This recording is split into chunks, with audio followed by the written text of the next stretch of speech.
आप जीवन में जितना जितना भगवत नाम, भगवान शिव का नाम का उच्चारण करते हैं,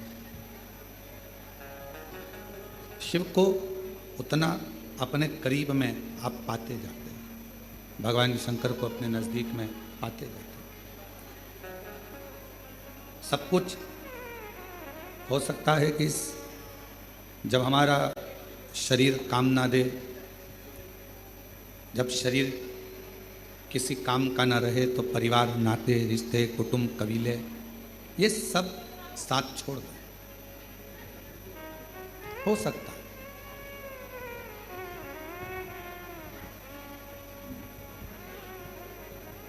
शरीर में अगर रोग आ जाता है, शरीर में अगर कष्ट आ जाता है, शरीर अगर कोई बड़ी बीमारी को अगर पकड़ लेता है, शरीर अगर किसी बीमारी से ग्रसित हो जाता है, तो हो सकता है कि कोई साथ दे ना दे, सब दूर हट जाते हैं, सब दूर चले जाते हैं। पर तुम्हारा दुख देखकर, तुम्हारी बीमारी देखकर, तुम्हारा तकलीफ देखकर, तुम्हारा कष्ट देखकर केवल एक जो तुमसे दूर नहीं जाता,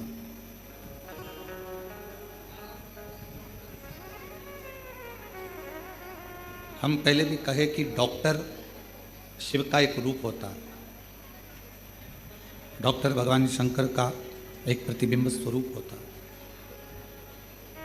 परिवार वाले भले तुमको हाथ ना लगाएंगे, परिवार वाले भले तुमको ना छुएंगे, बीमारी में, रोग में, भयंकर कोई तकलीफ आ जाए तो कोई तुमको छुएगा नहीं छुएगा, पर इतना जरूर है कि डॉक्टर तुमको छुएगा भी और तुम्हारा इलाज करेगा। क्यों? क्योंकि हम उसको शिव का एक स्वरूप मानते हैं, भगवान शंकर का एक प्रतिबिंब स्वरूप हम डॉक्टर को मानते हैं। अब जैसे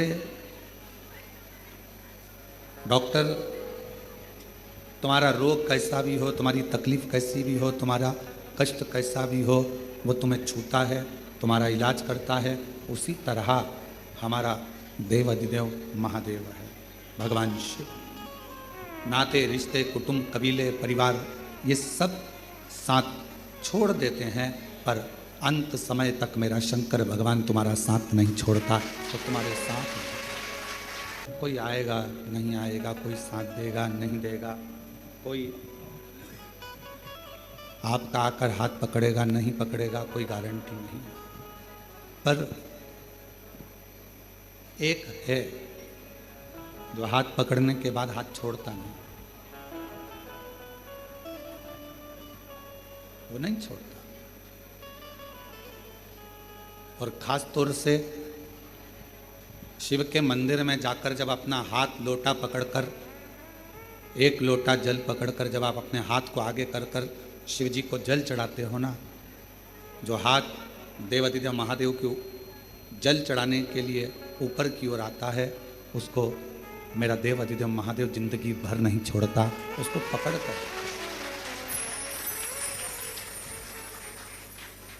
बस अपने कर्म को श्रेष्ठ करो। एक बार भगवान विष्णु जी के, भगवान नारायण के साले, माता लक्ष्मी जी के भाई, दाता विधाता,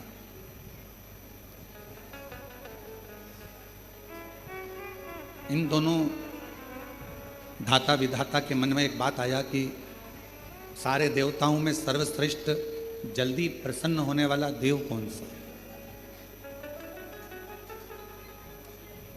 ऐसा कौन सा देवता है जो शीघ्र अतिशीघ्र प्रसन्न हो जाता है?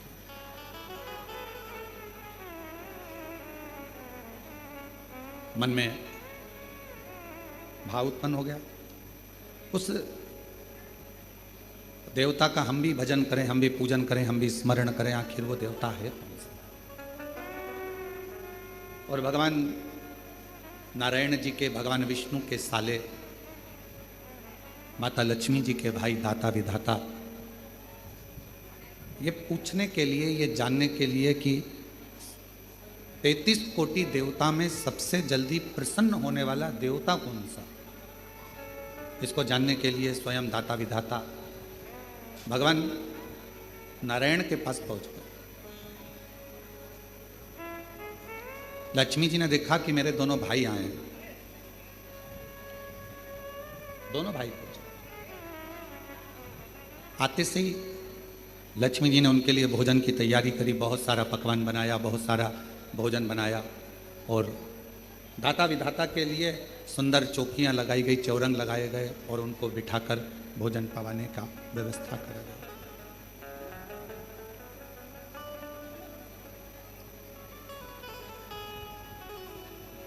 लक्ष्मी जी ने अपने दोनों भाई दाता विधाता से पूछा, आज बहुत समय के बाद आप लोग बैकुंठ आए हो, कैसे आना हुआ इस बैकुंठ की पवित्र धरा पर?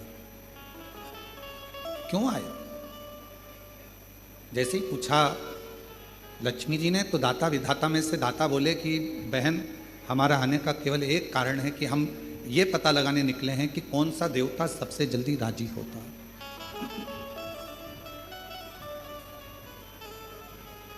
वो देवता है कौन सा जिसको कोई पूजन करे तो भी राजी है, पूजन ना करे तो भी राजी है, कोई जल चढ़ाए तो भी राजी है और जल ना चढ़ाए तो भी राजी है, कोई आराधना करे साधना करे तो भी राजी है और कोई आराधना साधना ना करे तो भी राजी है, कोई उसका जप करे मंत्र जपे तो भी राजी है और मंत्र ना जपे तो भी राजी है कौन सा?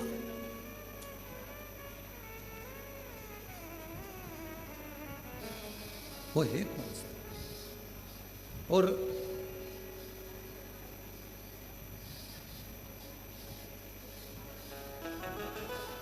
हमें उसे जानना है, आखिर वो देवता है कौन सा? भगवान नारायण तो उस समय पर नहीं थे, पर माता लक्ष्मी सुन रही थी और माता लक्ष्मी श्रवण करते करते करते करते माता लक्ष्मी जी के मन में भाव आया कि अब मैं क्या तुमको बताऊं, कौन हो सकता है, कौन होगा?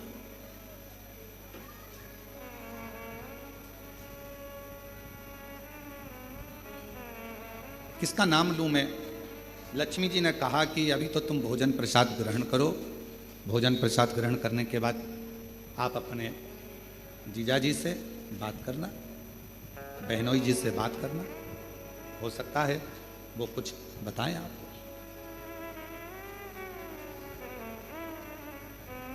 भोजन करा दाता विधाता ने और भोजन करने के बाद दाता विधाता दोनों इंतजार करने लगे भगवान नारायण का कि कब वो उठेंगे और हम उनसे प्रश्न करें। वो उठें और हम प्रश्न करें। और सीधी सीधी सी बात शिव महापुराण की कथा कहती है, जब किसी सदगुरु के पास जाओ, किसी संत के पास जाओ, किसी गुरु के पास जाओ या किसी भगवान के अविरल भक्त के पास जाओ, अपनी जल्दबाजी लेकर मत जाओ।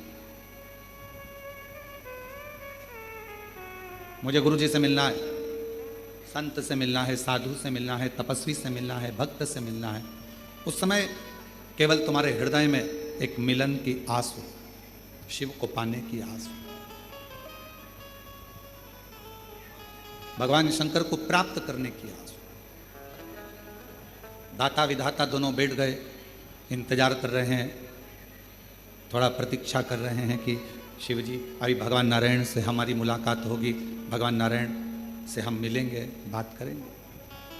थोड़ा समय लगा, कुछ देर के बाद भगवान विष्णु के नेत्र खुल गए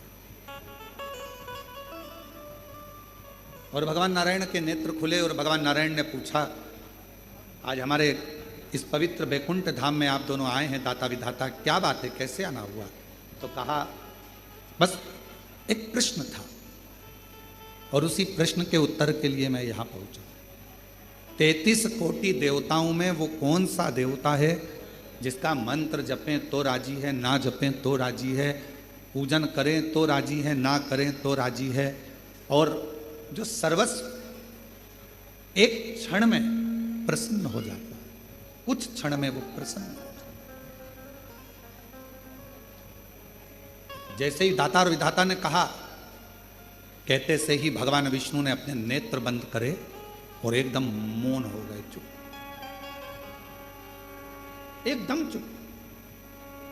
अब भगवान नारायण नेत्र नहीं खोल रहे, अब भगवान विष्णु के नेत्र नहीं खुले, अब एकदम मौन होकर वो चुप हो। ऐसा लग रहा है जैसे कोई साधना में, कोई तप में डूब गया, कोई आराधना में डूब गया, मौन है। और कर्पूर गौरम करुणावतारम संसार सारम भुज गए हृदया भवम भवामी सहितम। नमः शिवाय, ओम नमः शिवाय, नमः शिवाय। शिव जी के जैसे ही दाता विधाता के मुख से निकला शब्द कि वो कौन सा देव है, शीघ्र राजी होने वाला, भगवान नारायण ने नेत्र बंद कर लिए, मौन हो गए। शास्त्र कहता है कि नारायण को भगवान श्री नारायण को माता लक्ष्मी जगा रही हैं, तो भी नारायण जाग नहीं, खूब जगाया, नहीं, बारंबार प्रयास करा परंतु नहीं जागा। अब लक्ष्मी जी ने नारायण भगवान को देखा तो माता लक्ष्मी जी के मन में आया कि मेरे पति तो आज तक चातुर्मास में 4 महीना भले मेरे भगवान सोते हैं, ये मानती हूं, पर ये अभी तो सोने का समय नहीं, और तुम्हारे प्रश्न करते से ही भगवान सो गए, नेत्र बंद हो गए।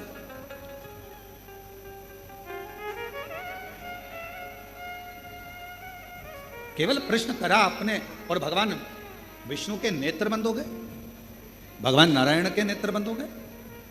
ये कैसे हो गया, क्या हो गया, ये समझ में नहीं आया।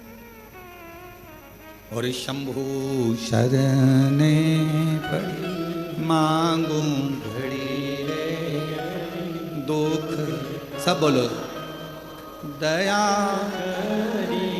दर्शन हो शंभु शरणे पड़ी मांगू घड़ी रे दुख काटो, दया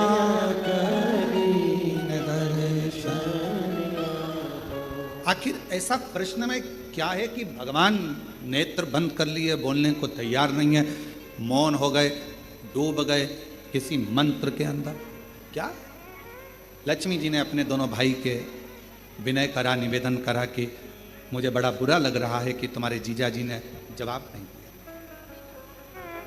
तुम्हारे बहनों ही जवाब नहीं दिया, इस बात का मुझे बुरा लग रहा है।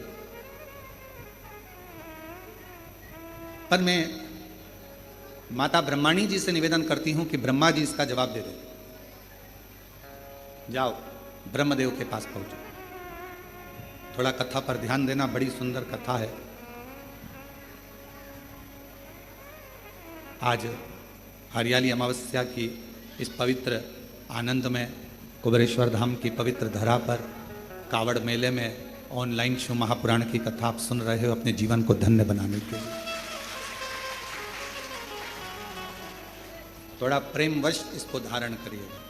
बाबा ने अगर ऐसा मौका दिया है आपको, आप में से कई लोग तो ऐसे होंगे जिनको ये भी नहीं मालूम होगा कि धाम पर कथा हो रही है या होने वाली है। टिकट तुम्हारे पहले से हो गए थे और आप आए, कावड़ चढ़ाई और बाबा की कथा मिल गई, तो ये तो सोने पर सुहागा हो गया। ये तो शिव जी की बड़ी कृपा हो गई। बोल बम का नारा है, सारी समस्या का हल श्री शिवाय। तो ये तो शिव जी की बड़ी उदारता, न जाने कौन सा पुण्य आपका और हमारा हुआ होगा, तो कंकर शंकर की धरा पर कावड़ मेले के अंदर हरियाली अमावस्या के दिन आज शिव महापुराण की कथा को श्रवण। ये पुण्याई है आपकी और हमारा। और उसमें भी अगर ये मौका मिला है 2-2.5 घंटे अगर भगवान का भजन करने के लिए, तो उसको अच्छे से धारण करें, श्रवण करें।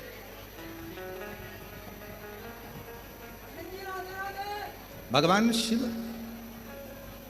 भगवान शंकर अब दाता विधाता से माता लक्ष्मी जी ने कहा,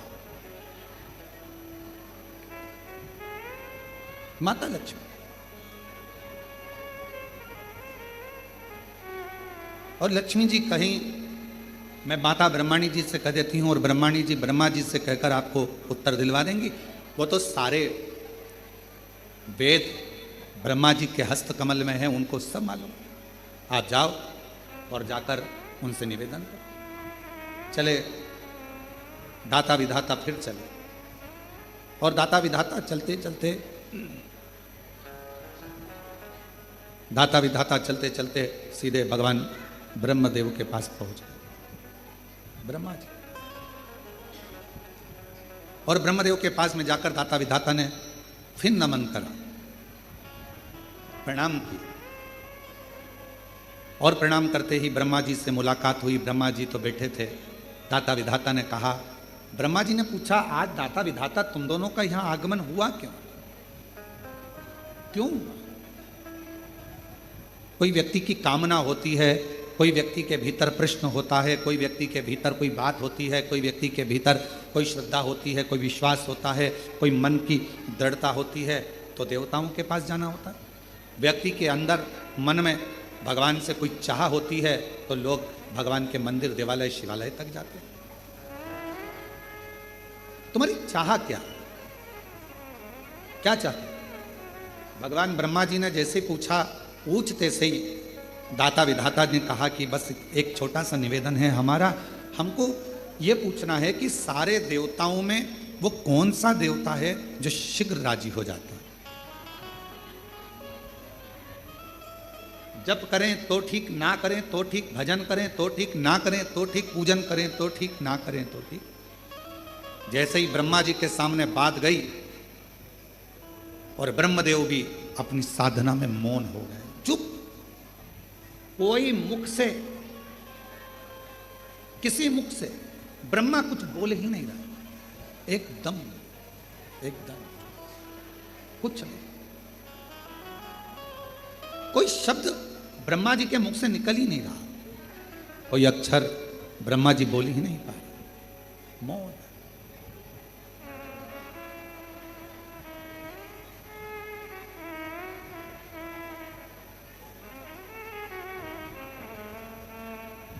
ब्रह्माणी जी के हाथ जोड़े दाता विधाता ने कि हमारी बहन ने भेजा था, कहा था कि यहां से उत्तर मिल जाएगा, पर उत्तर यहां भी नहीं मिल रहा। माता ब्रह्माणी जी ने हाथ जोड़कर कहा, ब्रह्मा जी को तो नींद आती नहीं, सोते नहीं। अगर सृष्टि का रचना करता ही अगर सो जाएगा, सृष्टि को बनाने वाला ही अगर सो जाएगा, तो ये कहा ब्रह्मा जी की मात्र पलक झपकी थी और पलक झपकने के बाद ब्रह्मा जी के हाथ से वेद खसक गए थे और वो वेद हयग्रीवा ने ले लिए थे। एक क्षण पलक झपकी, वेद गिर गए, ब्रह्मा जी ने वो वेद हाथ से गए और हयग्रीवा ने ले लिए। तो ब्रह्मा जी के तो नेत्र भी बंद नहीं होते। कई कल्प निकल जाते हैं तब ब्रह्मा जी की पलक झपकती है, कई कल्प निकल जाते हैं। तो हम तो ये भी नहीं कह सकते कि ब्रह्मा जी को निंद्रा आ गई है, ब्रह्मा जी सो गए। ब्रह्माणी जी कहती, हम जानते हैं कि ब्रह्मा जी किसी तप में, किसी साधना में खो गए। अब आप बताएं हम किसके पास जाएं? तो कहा अब एक ही है, देवादिदेव महादेव के पास चले जाओ। दाता विधाता जैसे ही देवादिदेव महादेव के पास पहुंचे,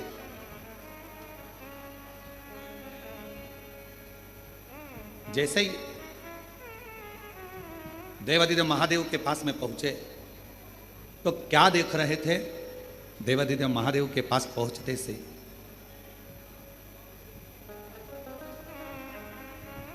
दाता विधाता की दोनों धर्म पत्नियां आयाती और नियाती शिवजी के धाम में दोनों नेत्र बंद कर कर बैठी हैं साथ।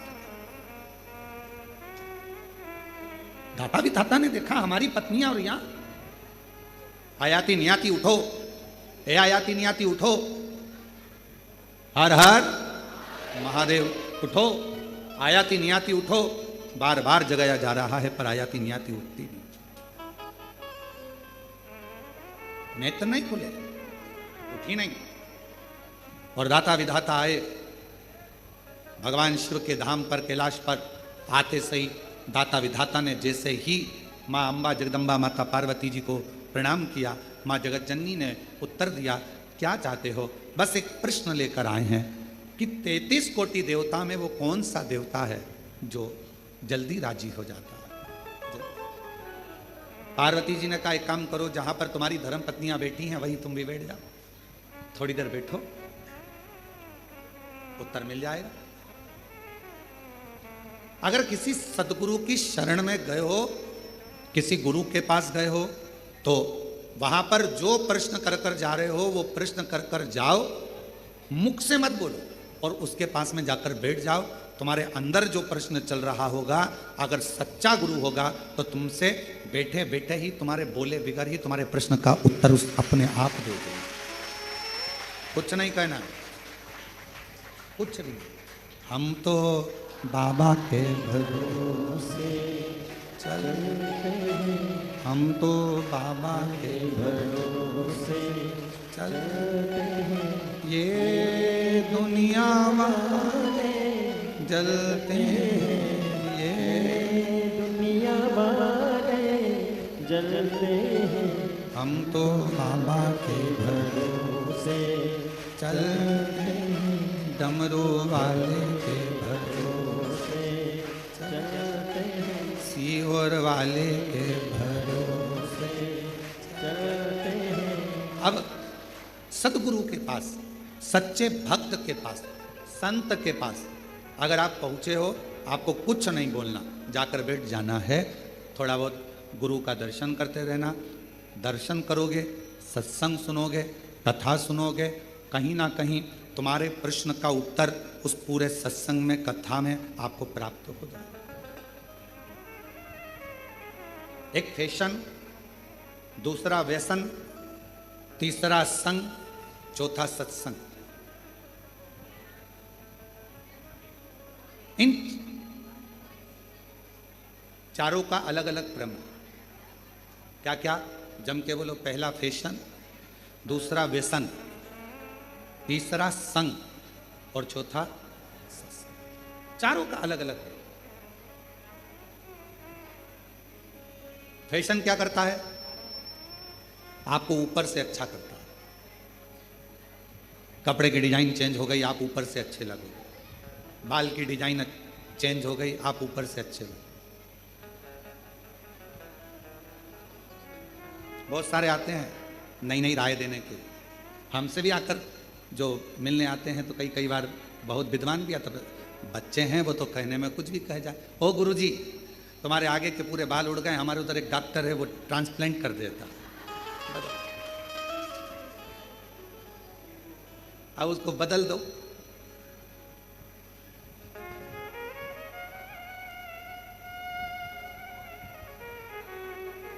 तो हमने कहा वो लगाया हुआ और फिर वापस निकल गया, तो कहे वो तो बिल्कुल फिट करते हैं अंदर से, तो वो उगते रहते हैं। अच्छा, हमने कहा ठीक है।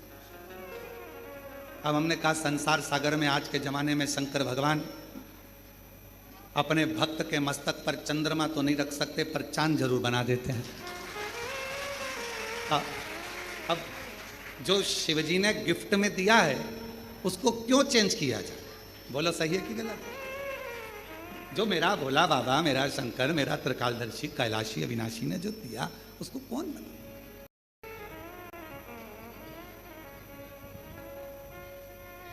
बहुत सारे मिलते हैं, बहुत, और नई नई डिजाइन के आते हैं। तो शिव महापुराण की कथा कर रही है कि पहले नंबर पर है, जम के बोलो, फैशन। फैशन क्या करेगा? आपको बाहर से बदले, आपको बाहर से चेंज करेगा। अंदर से चेंज करेगा क्या? आपको बाहर से बदल रहा है पर भीतर से। दूसरे नंबर पर है व्यसन। फैशन ने बाहर से बदला, व्यसन ने तुम्हारे शरीर को पूरा बर्बाद कर दिया, अंदर से पूरा खोखला कर दिया, पूरा पूरा। व्यसन किसी भी चीज का।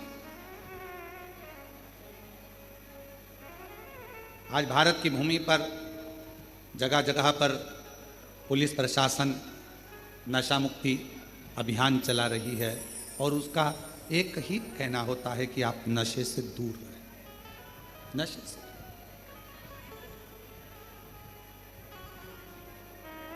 कई लोग हमसे भी कहते हैं कि आप अपनी कथा में लोगों को संकल्प दिलाया करो कि लोग नशे से मुक्त हो जाए। हम उनको समझा कर कहते हैं कि हमारा संकल्प दिलाने से होगा कुछ नहीं, क्योंकि ये कितना भी संकल्प ले लें, इनकी पत्नी बेचारी रोज की कसम देती है कि मत पियो, औलाद की कसम देती है मत पियो, फिर भी नहीं सुधरते, क्योंकि इनको कोई नहीं बदल सकता। व्यसन करने वाले को खुद अंदर से बदलना पड़ता है, दूसरा नहीं बदल सकता। खुद बदलो। किसके लिए बदलो?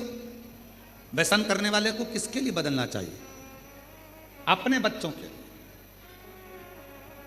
आप मदिरा पीकर, नशा कर कर, व्यसन कर कर कहीं रोड पर पड़े हो गए, नाली के किनारे पड़े हो गए, कुत्ता तुम्हारा मुंह चाट रहा होगा और गंदगी में गिरे पड़े हो गए, तुम्हारा बेटा स्कूल से आ रहा होगा, ट्यूशन से आ रहा होगा, तुम्हारी बेटी कहीं नौकरी कर कर आ रही होगी या पढ़कर कॉलेज स्कूल से आ रही होगी, तो उसके दोस्त उसको हंसकर कहेंगे, देख तेरे पिताजी नाली में पड़े हैं और कुत्ता उनका मुंह चाट रहा है। आप अपने लिए मदिरा मत छोड़ो, आप अपने लिए व्यसन मत छोड़ो, पर निवेदन है अपने बच्चों का मुख देखकर अपना व्यसन जरूर छोड़ो। अपने बच्चों का मुख देखकर कि मेरे बच्चों को लोग क्या कहेंगे। एक बेवड़े का बेटा बेटी, एक नशा करने वाले दारू कुट्टे का बेटा, दारू दिन भर पीता है, उसमें धुत रहता है, क्या कहें? अपने लिए नहीं तो अपनी बच्चों के लिए, अपने परिवार के लिए। धर्म पत्नी अपना घर परिवार छोड़कर तुम्हारे लिए आई है, थोड़ा सा कहीं जाएगी तो उसको इज्जत नहीं मिलेगी। पिता इसका पति नशे में रहता है, ससुराल वाले भी कह देंगे दामाद तो नशे में रहते हैं, उसको कोई नहीं पूछता, तो अपनी बेटी को भी नहीं पूछा जाता, नहीं पूछा। लोग कहे ये नशे में रहता है, पत्नी को भी आदर नहीं मिलता। नशा करने वाले व्यक्ति की ना धर्म पत्नी को सम्मान मिल पाता है, ना उसके बच्चों को सम्मान मिल पाता है, ना उसके माता पिता को सम्मान मिल पाता है, ना उसके भाई बहन को सम्मान मिल पाता है।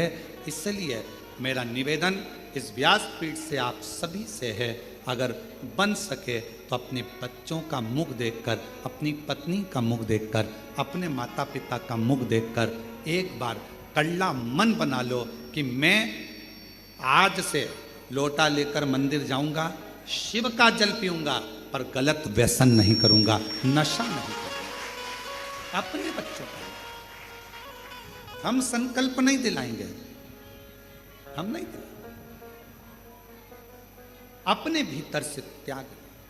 तो पहले नंबर पर क्या है? जम के बोलो फैशन। दूसरे नंबर पर क्या है? व्यसन। अंदर से तोड़ देता है व्यसन। नशा अंदर से खोखला कर देता है, चाहे वो कोई सा भी नशा, केवल मदिरा का या गांजे का या अन्य अन्य नशे से ही मतलब नहीं, नशा कोई सा भी। तुम्हारे को अगर धन का भी नशा है ना, तो वो भी तुम्हें अंदर से तोड़ देगा, वो भी अंदर से। ये श्रेष्ठ नहीं। शिव पुराण कहती है, भगवान शंकर की कथा कहती है, फैशन बाहर से बदलेगा, व्यसन अंदर से तुमको तोड़ देगा। और एक होता है संग, तीसरे नंबर पर आया है संग। और इस कलयुग में, कलिकाल में जैसे जैसे कलयुग बढ़ता जाएगा अच्छे लोगों का संग नहीं मिल पाए, अच्छे लोगों का संग नहीं मिलेगा। और अगर अच्छे लोगों का संग मिल भी गया तो हो सकता है कि लोग मीठी वाणी कर कर, मीठी बातें कर कर, मीठा व्यवहार कर कर आपसे अपना काम निकाल लेंगे, आपसे अपना पूरा काम निकाल कर आपसे दूरी बना लेंगे और आपसे दूरी बनाकर चले जाएंगे, फिर आप ही की बुराई करें। पहले नंबर पर फैशन, बोलते जाओ, दूसरे नंबर पर व्यसन, तीसरे नंबर पर संग। स्वयं भगवान राम जी ने भी हनुमान जी महाराज को संग की परिभाषा बताई थी कि ये संग तुमको जो मिलेगा, कलिकाल में अच्छा संग मिलना बहुत कठिन है। कलयुग जैसे जैसे बढ़ेगा लोग संग में आएंगे तो सही, पर अपना लाभ उठाकर पीछे हट जाएंगे। जब चुनाव का समय आता है तब एक आवाज सुनाई देती होगी आपको, भैया जी संघर्ष करो हम तुम्हारे साथ। जम के तो बोलो, भैया जी संघर्ष करो हम तुम्हारे साथ। अब ईमानदारी से बोलो, अगर तुम साथ होते तो भैया को संघर्ष की जरूरत ही क्या पड़ती? जरूरत पड़ती क्या? अब एक तरफ कह रहे हो भैया जी संघर्ष करो हम तुम्हारे साथ हैं, अगर तुम साथ होते तो भैया को संघर्ष की जरूरत ही नहीं पड़ती। संघर्ष की जरूरत भैया को पड़ी कब? जब तुम साथ नहीं थे। अभी तो तुम इसलिए साथ हो क्योंकि तुम्हारी गाड़ी में पेट्रोल डल रहा है, अभी तो तुम इसलिए साथ हो क्योंकि तुमको 10, 12, 15 दिन जो चुनाव के चलते हैं उसमें अच्छा खाने को मिल रहा है। तुम अभी साथ इसलिए हो कि हो सकता है तुम्हारे मोबाइल का बैलेंस डल जाए। तुम साथ अभी इसलिए हो कि तुम्हें हो सकता है कुछ मिल जाए। पर हमारा शास्त्र कहता है कलिकाल में अच्छा संग बड़ी मुश्किल से मिलेगा। और अगर कोई संग में आ भी गया है, कोई हमारे साथ चल भी रहा है, अच्छे लोगों का संग अगर नहीं मिल पाया तो कोई अच्छा बनकर तुम्हारे सामने आएगा, अपना काम निकालेगा और तुम्हें धक्का मारकर चल आ जाए। संग मिलना बहुत कठिन। और अच्छा संग किसको कहते हैं? अच्छा संग किसको कहा गया? तो कहा अगर अच्छा संग देखना है तो कभी सुनार के घर के, सुनार की दुकान के कचरे को देखो। क्या देखना है? जम के बोलो जरा। एक स्वर्णकार सुनार की दुकान का कचरा बनिए की दुकान की बादाम से भी महंगा जाता है। क्या क्या महंगा जाता है?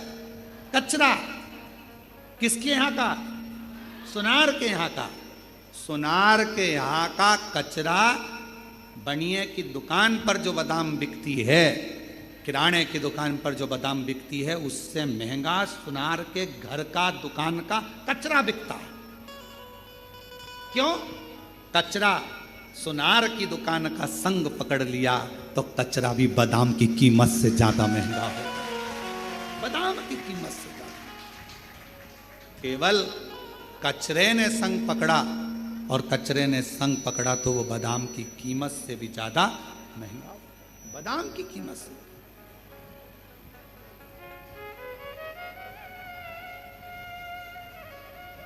आप अच्छा संग करेंगे तो आपकी कीमत बढ़ेगी, अच्छा संग नहीं कर पाएंगे तो कहाँ कीमत।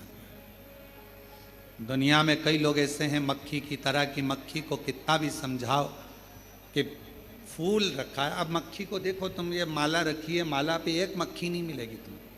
फूल अच्छा है, फूल पे मक्खी नहीं मिलेगी। गुलाब का फूल रखा है, कमल का फूल रखा है, खूब अच्छा खुशबूदार फूल रखा है, मक्खी उस पर नहीं बैठेगी। मक्खी की आदत क्या है? हमेशा गंदी जगह पर जाकर बैठती है। अब मक्खी को कोई पकड़ कर ज्ञान दे, अच्छी जगह बैठ जा, इतनी सारी जगह है, क्यों गंदी जगह बैठती है? देख इतनी अच्छी जगह पड़ी है, फूल पड़ा है, इत्र पड़ा है, खूब अच्छी जगह पड़ी है, वहाँ बैठना। कहाँ तू गटर में पड़ी है, कहाँ गंदे कचरे पर पड़ी है, कहाँ गंदी गंदी जगह पर बैठ रही है? अच्छी जगह बैठ। पर मक्खी जैसे संसार में ना जाने कितने लोग हैं जो दिन रात इनको समझाया जाता है, अच्छा देखो, अच्छा बोलो, अच्छा करो, अच्छा सुनो, पर फिर भी वो मक्खी की तरह होते हैं। ना वो अच्छा देख पाते हैं, ना अच्छा बोल पाते हैं, और ना अच्छा सुन पाते हैं। समझ ही नहीं पाते, उनको समझना मुश्किल। संग किसका, संग किसका। और शंभु शरणे मांगो दुख काटो दया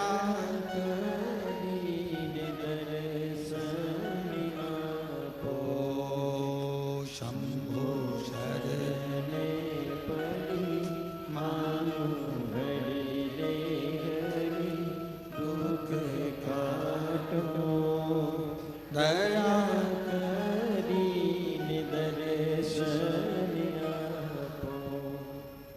फैशन, व्यसन, संग, ये तीन, अच्छा संग मिल जाए जिंदगी में तो फिर कहीं पलट कर देखने की जरूरत नहीं पड़ती। अच्छा संग।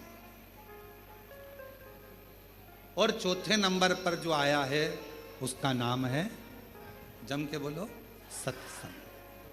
सत्संग क्या करता है?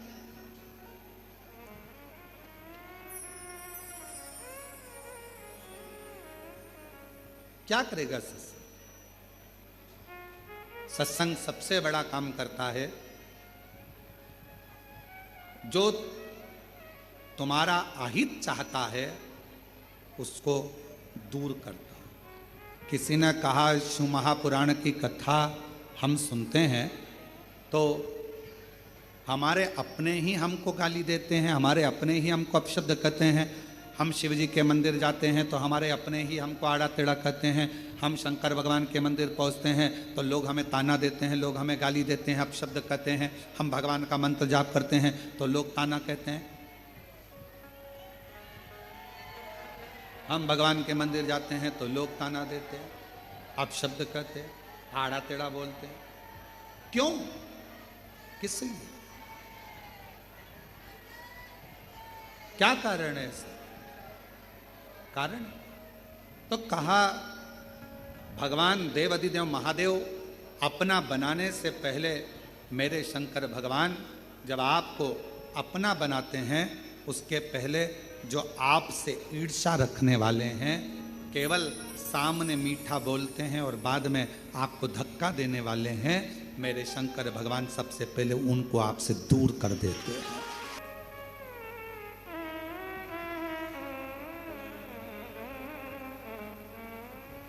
बाबा देवाधिदेव महादेव भगवान शिव ओगड़दानी त्रिकालदर्शी कैलाशी विनाशी भगवान शंकर संपूर्ण विश्व का कल्याण करने वाले बाबा देवाधिदेव महादेव की कथा करें। फैशन, व्यसन, संग और चौथे नंबर पर सत्संग। सत्संग यदि हमारे जीवन में कोई अच्छा आपके और हमारे जीवन में प्राप्त हो जाता है तो हमारे भीतर से आत्मा का बदलाव हो जाता है।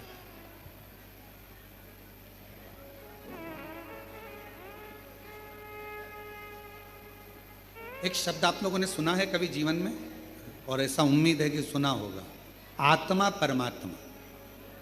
सुना है कि नहीं सुना? क्या कहते हैं? जम के बोलो जरा, आत्मा परमात्मा। कभी आपने विचार करा कि यह शब्द का संबोधन क्यों लिया जाता है? क्यों इन शब्दों का प्रयोग किया जाता है? किस लिए इन शब्दों का बोला जाता है?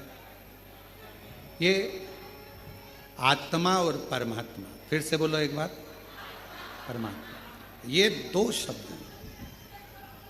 शिव महापुराण की कथा कहती है आत्मा परमात्मा दो शब्द, और दोनों को समझें, दोनों को समझें। तुम्हारे शरीर में अगर दुख होगा, तुम्हारे शरीर में अगर कष्ट होगा, तुम्हारी पत्नी, तुम्हारा पति, तुम्हारा परिवार, ये सब तुम्हारे दुख को देख लेंगे, समझ लेंगे। जम के बोलो, शरीर में अगर दुख है तो परिवार वाले भी देखेंगे, पत्नी भी देखेगी, पति भी देखेगा, सब देखेंगे, सब देखेंगे। ये शरीर का दुख।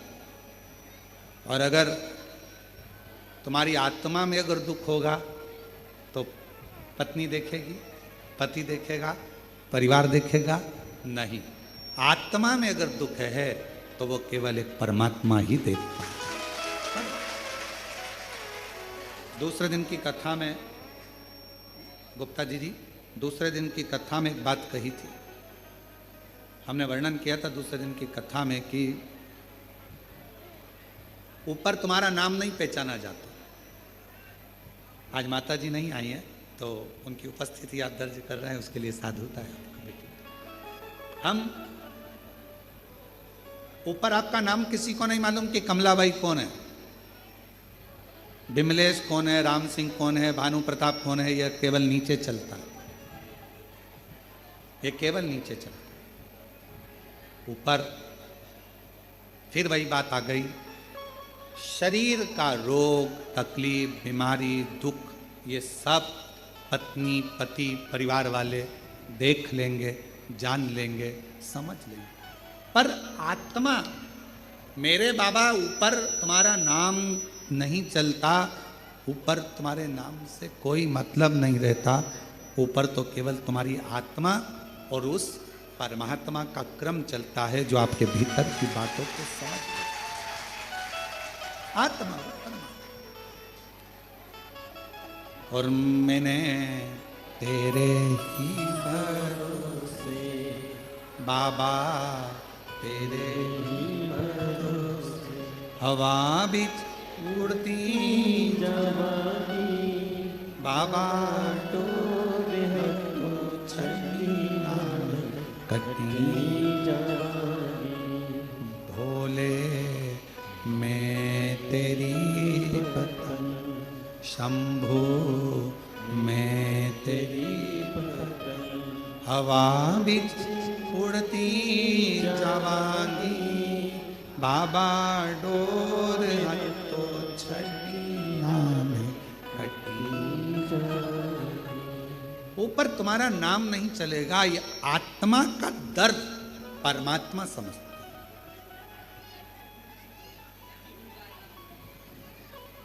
मंदिर में परमात्मा है, उस परमात्मा से हम आत्मा को मिलाने के लिए जा रहे हैं।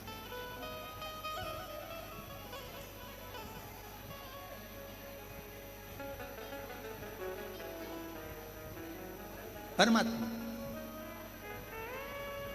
क्यों? शरीर का दुख, शरीर का रोग, शरीर की तकलीफ, शरीर का कष्ट कोई भी समझ सकता है, पर आत्मा का दर्द, आत्मा की तकलीफ, आत्मा का दुख तो केवल परमात्मा समझ सकता है। आप क्यों आए हो कुबरेश्वर धाम पर? किस लिए आए हो? यहाँ आने का कारण क्या है तुम्हारा? अपने मन की बात, आत्मा की बात परमात्मा से कहने के लिए आए हो। मैं ये तकलीफ, ये कष्ट,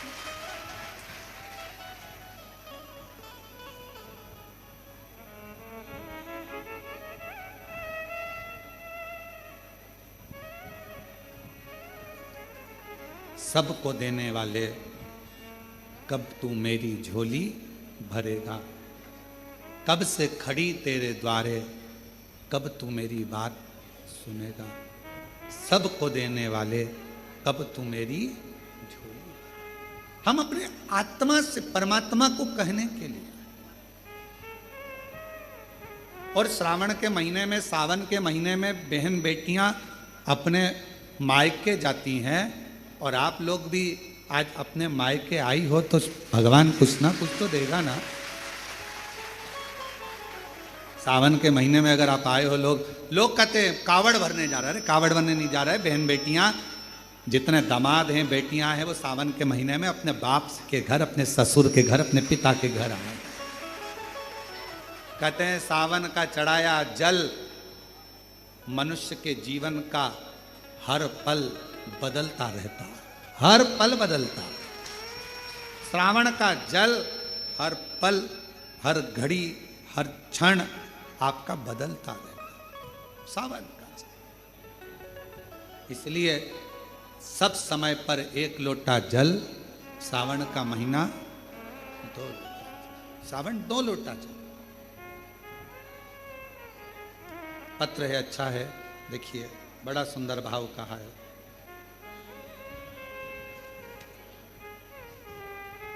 मैं किरण मंडलोई, पति कमल सिंह मंडलोई, ग्राम बल कवाड़ा, तहसील कमरावद, जिला खरगोन के रहने वाले हैं। अगर कहीं बैठे हों तो बेलपत्र लेने के लिए व्यासपीठ पर आ सकते हैं। हम कोरोना काल से आपकी शिव महापुराण की कथा को सुन रहे हैं। मेरा बेटा अभिजीत मंडलोई सीए फाइनल की तैयारी कर रहा था पर निकल नहीं पा रहा था। हमने हमारे बेटे से कहा कि वो सियोर वाला महाराज कहता है कि अपनी मेहनत को 4 गुना करो, खूब पढ़ो और शिव जी के मंदिर की सेवा करो। कहीं पंडाल में अगर कथा श्रवण करने का मौका मिल जाए तो एक बार पंडाल में बैठकर कथा सुनो। बाबा पंडाल में बैठकर श्रवण करने के लिए हम लोग पिछले रुद्राक्ष महोत्सव में यहाँ पहुँच गए और कुबेर भंडारी के दरवाजे पर बैठकर यहाँ कथा श्रवण करी। बाबा से विनती करी कि मेरा बेटा सीए बन जाए।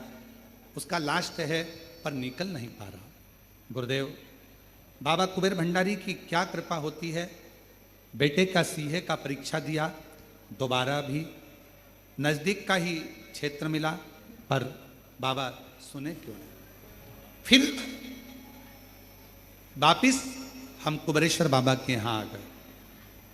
पिछले वर्ष कावड़ भरने के लिए बेटे से भी कहा। कावड़ का महत्व हम लोग नहीं जानते थे कि प्रदोष के दिन जो कावड़ भरी जाती है कुबेर भंडारी की, वो कभी खाली नहीं जाती है, देता है। हम समझे नहीं। बेटे को फिर कहा, बेटा भी आया, उसने जल चढ़ाना प्रारंभ भी करा, हमने पार्थिव लिंग का पूजन भी करा और फिर बेटे ने एग्जाम दिया।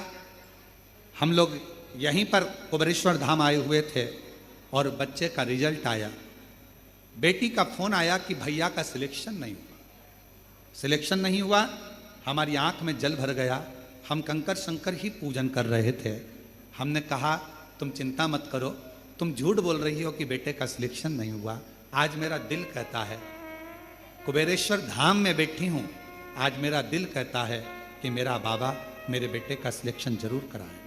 गुरुदेव, कंकर शंकर की पूजन कर कर एक कंकर को हमने अपने पल्लू में लिया और लेकर हम बाबा को बस प्रणाम कर रहे थे और थोड़ी देर बाद बेटी का फोन आता है कि भैया तो सीए बन गया है। मैं बाबा को प्रणाम करता हूं। कहीं बैठे हो तो आ सकते। एक पत्र और बड़ा सुंदर है।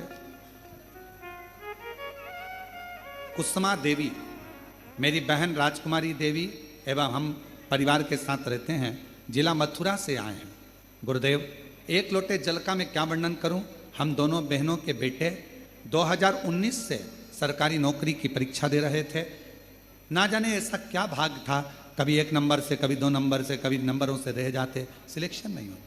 हमने हमारे बच्चे से कहा टीवी पर शिव महापुराण की कथा वो सियोर वाला महाराज करता है, 1 लोटा जल चढ़ाने की समस्या का हल बताता है, तुम भी करो। भोले बाबा को 1 लोटा जल चढ़ाओ, सेवा करो, क्या पता बाबा जरूर देगा। टीवी पर सुन सुनकर दोनों बेटों ने पूजन करना प्रारंभ कर दी। पशुपतिनाथ का व्रत किया। जो 2019 से लगे हुए थे, एग्जाम दे रहे थे पर नहीं हुआ। हमने सोचा अपने नज़दीक में मथुरा में कोशी कला में कथा हो रही है, अग्रवाल जी कथा कराए। कोसी कला में हम कथा सुनने चले गए। दोनों बेटों को भी हम वहीं ले गए। पंडाल में बैठकर कथा सुनाई। कुबेरेश्वर धाम लेकर आए, यहाँ कंकर शंकर पूजन कराया, कावड़ बाबा की उड़वाई, बाबा से विनती करी और आज बाबा को धन्यवाद देने के लिए आए हैं। गुरुदेव, हम दोनों बहनों के बेटे 17 जून 2025 को दोनों का यूपी पुलिस में सिलेक्शन हो गया। मैं दोनों का फोटो लगा रही हूँ। एक बहन का बेटा ये, एक बहन का बेटा ये, दोनों का फोटो लगाया जा रहा है। शिव शिव है, ओघड़ी ओघड़ी है, शंभु शंभु। और तेरी कृपा का क्या है भरोसा, कब किस पर